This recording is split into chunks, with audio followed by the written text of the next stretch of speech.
सध्या सोशल मीडियावर हा व्हिडिओ चांगलाच व्हायरल झाला आहे। यामध्ये एक मुलगा बसमध्ये चढण्यासाठी कशा प्रकारे जुगाड करतोय हे दिसतंय।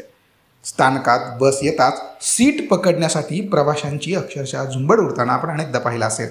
असाच काहीसा प्रकार बीडच्या बस स्थानकात पाहायला मिळाला। पाटोदा बस स्थानकात सीट पकडण्याच्या नादात एक तरुण प्रवासी खिडकीतून बॅक सीटवर ठेवतो।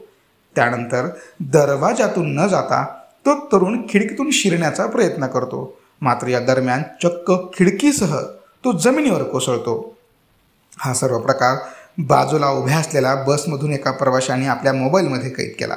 या घटनेत तो प्रवासी किरकोळ जखमी झालाय। व्हिडिओमध्ये तुम्हाला स्पष्ट दिसतंय एक बस लोकांनी खचाखच भरली आहे आणि बसमध्ये जाण्यासाठी इतकी गर्दी आहे की त्या मुलाने थेट खिडकीतून आतमध्ये जाण्याचा मार्ग निवडलाय। ज्यावेळी तो मुलगा बसच्या खिडकीतून आतमध्ये जाण्याचा प्रयत्न करतो त्यावेळी तिथे उपस्थित असलेले प्रवासी त्याच्याकडे बघत असतात। तो मुलगा खिडकीतून चढण्याचा प्रयत्न करत असताना ती खिडकीच तुटून तो खाली कोसळतो। सध्या हा व्हिडिओ सोशल मीडियाच्या विविध प्लॅटफॉर्मवर चांगलाच व्हायरल होतोय।